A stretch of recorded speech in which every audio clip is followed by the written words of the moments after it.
Alléluia, Alléluia, Alléluia, Alléluia, Alléluia, Alléluia.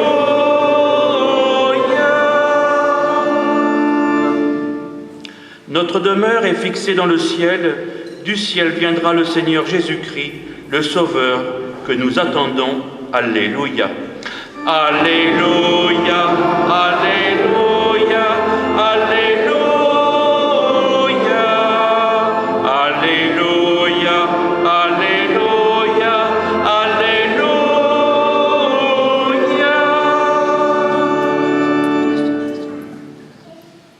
Le Seigneur soit avec vous. Et avec votre esprit. Évangile de Jésus-Christ selon saint Luc. Gloire à toi, Seigneur.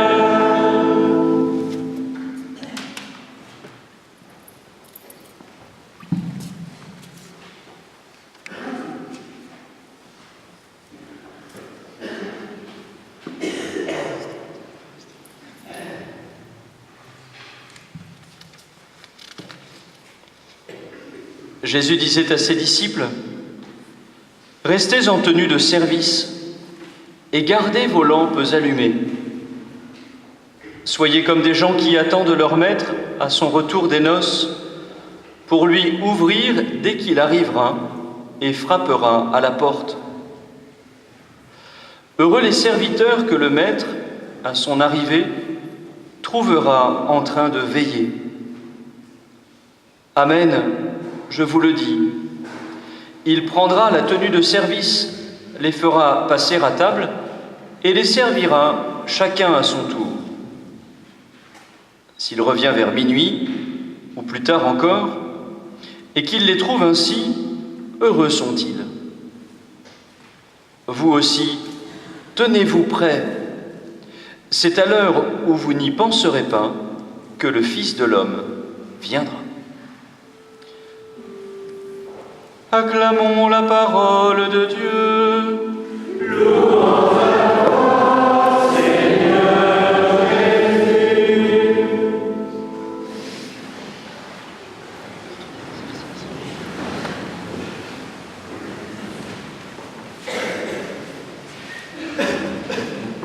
La première lecture, tirée du livre de la sagesse, dit bien les sentiments qui sont les nôtres, comme vous l'avez entendu. La première partie exprime plutôt ce que disent les impies. Les impies ne sont pas dans la vérité lorsqu'ils raisonnent ainsi. Et ce ainsi, je ne vais pas relire la lecture, ce ainsi, c'est il n'y a pas d'espérance face à la mort. Et puis, à l'inverse, celui qui à la foi proclame, mais non, il se trompe, il y a une espérance face à la mort. La vie des justes est dans la main de Dieu. Et c'est bien nos sentiments. Car si nous sommes là ce matin, sans doute avons-nous de la piété, de la foi, sans doute croyons-nous en la vie éternelle, et en même temps, nous le savons bien, il y a toujours une ombre sur notre foi en la vie éternelle. Il y a toujours quelque part un doute, et non seulement un doute sur l'existence même de la vie éternelle, sur l'espérance en la vie éternelle, mais peut-être un doute plus profond encore en la bonté de Dieu. D'un côté, nous croyons que Dieu est bon, et nous avons envie d'espérer en cette vie éternelle, la vie des justes est dans la main de Dieu. Dieu a fait l'homme pour une existence impérissable, c'est ce qu'affirme le livre de la sagesse. Et d'un autre côté, il y a toujours comme une toile d'araignée dans le grenier de notre mémoire, j'aime bien le dire ainsi, une toile d'araignée dans le grenier de notre mémoire qui nous invite à nous demander si tout cela est bien vrai, et particulièrement si le bon Dieu est bon. Peut-être qu'il faut affronter cette question-là avant d'entrer dans l'espérance en la vie éternelle. La raison pour laquelle nous nous demandons cela, si le bon Dieu est bon, c'est parce que, comme le commun des mortels, eh bien, souvent nous nous disons, si Dieu existait vraiment, y aurait-il la mort? Y aurait-il la souffrance? Y aurait-il la guerre? Y aurait-il la famine? Et la liste est longue des détresses qui, peut-être, parfois nous font douter de l'existence de Dieu. Et voilà que l'Écriture sainte nous affirme le contraire. Dieu ne veut pas la mort. Dans le chapitre qui précède celui que nous avons entendu aujourd'hui du livre de la sagesse, au chapitre 1 du livre de la sagesse, au verset 13, Cela est marqué noir sur blanc. Dieu n'a pas fait la mort, il ne se réjouit pas dans la mort du vivant. Et c'est bien ce que le Christ est venu proclamer pour nous, ce que Jésus est venu affirmer de la part de Dieu. Dieu est du côté de la vie et non du côté de la mort. La mort est une contradiction dans le plan de Dieu. Celui qui n'a pas réfléchi s'est imaginé qu'ils étaient morts, leur départ de ce monde a passé pour un malheur. Quand ils nous ont quittés, on les croyait anéantis, alors qu'ils sont dans la paix. Cette affirmation de foi du livre de la sagesse, pour qu'elle soit vraie et pour que nous puissions y porter notre crédit, pour que nous y croyions nous-mêmes, encore faut-il que nous croyions nous aussi que Dieu nous a fait effectivement à son image, qu'il est du côté de la vie, que la mort est une contradiction dans son plan. Un vieux chanteur chrétien français, le père Duval, que beaucoup d'entre nous n'ont pas connu, puisque moi-même je ne l'ai pas connu, mais je connais quelques-unes de ses vieilles chansons, chantait cette chanson magnifique. Il parlait de la mort d'un jeune, mort trop jeune, et le refrain disait ainsi « Il n'a pas eu bonnes gens, il n'a pas eu bonnes gens, tout son compte de vie, tout son compte de vie. Il n'a pas eu bonnes gens, tout son compte de vie. » Et puis le refrain « Et la colère gronde sur la terre comme aux cieux, et la colère gronde, la colère du bon Dieu. » Le refrain qui pouvait nous laisser imaginer que la colère était celle des hommes contre Dieu qui avaient retiré cette vie trop tôt, nous rappelait au contraire l'affirmation de notre foi. Ce n'est pas Dieu qui veut la mort, et Dieu lui-même est en colère, disait le père Duval, contre la mort, et particulièrement la mort de ceux qui nous paraissent être partis trop tôt. Alors il nous faut, pour croire en la vie éternelle, nous réconcilier avec cela. Jésus est venu nous dire que Dieu souffrait avec nous, que Dieu souffrait de la mort. Et la mort de Jésus sur la croix et sa résurrection est bien le cœur de notre espérance, le cœur de ce que nous croyons. Dieu ne veut pas la mort, mais il a accepté lui-même de devenir homme pour mourir sur la croix, ressusciter et ainsi apporter une lumière là où il ne semble y avoir que de l'ombre, apporter une lumière sur la mort, la lumière de la vie éternelle. Alors Dieu n'est pas celui que nous pourrions espérer, celui qui viendrait résoudre d'un coup de baguette magique, de je ne sais quelle baguette magique d'ailleurs, qui viendrait résoudre d'un coup de baguette magique nos souffrances et même la mort, mais il est plus que cela, il est celui qui se fait tout petit, celui qui se fait enfant, celui qui vient vivre parmi nous, mourir sur la croix, ressusciter pour nous donner notre espérance et donner un sens à notre vie et donner un sens à notre mort. Car l'évangile que nous avons entendu, c'est la deuxième chose que je voudrais vous dire, nous le rappelle, notre espérance de ce matin n'est pas seulement une espérance pour ceux qui nous ont précédés dans la mort, pour ceux qui nous ont quittés, elle est aussi une espérance pour nous. Car paradoxalement, le sens de notre vie dépend grandement du sens que nous avons de la mort. Soit la mort vient tout anéantir, et anéantir le sens même de la vie. Finalement, la vie est absurde, puisque à tout moment de la vie, cette vie peut nous être ravie, et la vie n'a pas de sens. Ou au contraire, la perspective de la mort, d'un point de vue humain et d'un point de vue chrétien, peut donner du sens à notre vie. D'un point de vue humain d'abord, Jésus nous le rappelle dans l'Évangile. Soyons des serviteurs vigilants, car c'est là un paradoxe, nous craignons la mort, et en même temps, peut-être que nous pourrions faire ce petit exercice de nous dire « Qu'aurions-nous fait ce matin si nous savions que nous avions devant nous 1000 ans, 10 000 ans à vivre ?» Sans doute que nous aurions dormi ce matin en nous disant que nous irions au 2 novembre commémorer nos défunts dans 2000 ans par exemple, quand nous aurions le temps, parce que d'ici là nous avons bien des choses à faire.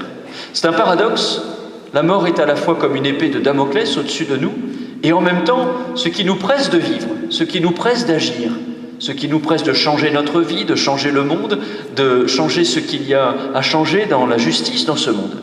Et c'est bien ce que Jésus veut nous dire quand il nous dit « Gardez la tenue de service ». La mort n'est pas une espèce de fatalité qui vient peser sur le sens de notre vie, au contraire, elle peut être un aiguillon qui vient donner du sens à notre vie. Et puis, par ailleurs, la mort n'est pas quelque chose qui vient apporter de l'absurde dans la vie, puisque ce qui était une malédiction, cette mort que Dieu ne voulait pas, est en quelque sorte une bénédiction, puisqu'elle est la porte par laquelle, grâce à la résurrection de Jésus, nous sont ouvertes la porte de la vie éternelle. Et parce que nous croyons en la vie éternelle, parce que nous croyons en cette vie que Dieu veut pour nous, cette espérance qui est la nôtre, ceux qui se laissent conduire par l'Esprit de Dieu, ceux-là sont fils de Dieu et ils se savent héritiers de Dieu, héritiers avec le Christ, si nous souffrons avec lui pour être avec lui dans la gloire. Cette souffrance n'est pas une invitation à la douleur volontaire, mais simplement la souffrance de la vie, le poids du jour, le poids de la chaleur du jour, le poids du quotidien du jour. Mais si nous vivons cela avec le Christ, si nous vivons ce service avec le Christ, alors nous croyons aussi que le Seigneur nous donnera cette vie éternelle. Et le paradoxe donc, c'est que notre foi en la vie éternelle, c'est ce qui donne aussi du sens à la dignité de ce que nous faisons. La vie humaine n'est pas absurde à cause de la mort. Au contraire, à cause de l'espérance en la vie éternelle, nous croyons que la vie humaine est digne, est grande, est belle. Car si Dieu veut pour chacun de nous la vie éternelle, si Dieu s'intéresse à chacune de nos vies, si Dieu veut que chacune de nos vies soit sauvée, cela veut dire que nos vies sont dignes, que nos vies sont grandes, que la vie humaine a du sens, que le service et même la souffrance sur terre, parce que Jésus l'a vécu, a du sens, parce que Jésus vient renouveler le sens que nous pouvons y mettre dans cette souffrance. Alors demandons au Seigneur peut-être, en ce jour où nous commémorons nos défunts, en ce jour où nous nous laissons affronter face à la mort, d'abord d'être réconciliés avec cette idée que Dieu n'est pas celui qui veut la mort, mais celui qui veut la vie. Regardons dans la vie de Jésus tout ce que Jésus a dit et fait. Contemplons la croix du Christ, contemplons jusqu'où Dieu est allé pour nous. Il s'est fait petit enfant, il a vécu notre condition humaine, il a vécu nos souffrances, notre labeur quotidien, il a pris sa part de service, il est allé jusqu'à mourir sur la croix pour nous dire jusqu'au Dieu est plein de compassion face à nos souffrances. Et puis, regardons la résurrection du Christ. Demandons à Dieu que peut-être aujourd'hui nous doutions un peu plus de nos doutes et que nous croyons un peu plus en cette petite lumière au fond de nos cœurs qui nous dit « Non, la mort n'est pas la fin de tout. Non, ça n'est pas possible que nos vies humaines, si grandes et si belles, aussi modestes qu'elles soient, elles sont grandes et belles. Non, ça n'est pas possible que la mort soit la fin de notre vie. » Demandons non seulement cela à Dieu, mais demandons-le à nos défunts eux-mêmes. Je voudrais finir en nous invitant à la prière pour nos défunts, mais à la prière de nos défunts. C'est une chose que nous faisons peut-être assez communément, sans être fous. Nous parlons avec ceux qui nous ont quittés, sans être morbides non plus. Nous ne nous croyons pas entourés par nos morts, et pourtant nous nous croyons liés à eux. Le pape François, hier, invité en la fête de la Toussaint, à nous rappeler cette belle affirmation que nous allons proclamer dans quelques instants dans le credo, la communion des saints. Nous croyons que Dieu est proche de nous puisqu'il est en nous.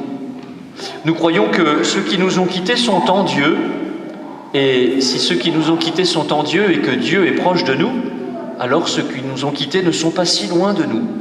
Dans la communion des saints, disait le pape François, il y a un lien indestructible avec ceux que nous avons aimés et qui nous ont précédés dans la vie éternelle. Que ces saints eux-mêmes, qui chantent la louange de Dieu, qui connaissent la bonté de Dieu qui est Père, qui voient le visage de Dieu Père et qui connaissent son amour, nous donnent d'éprouver cet amour de Dieu pour chacun de nous. Cet amour que Jésus nous a manifesté en venant partager nos souffrances, en venant mourir sur la croix, en venant ressusciter pour que nous croyions, nous aussi, au sens de notre vie et en la vie éternelle. Amen.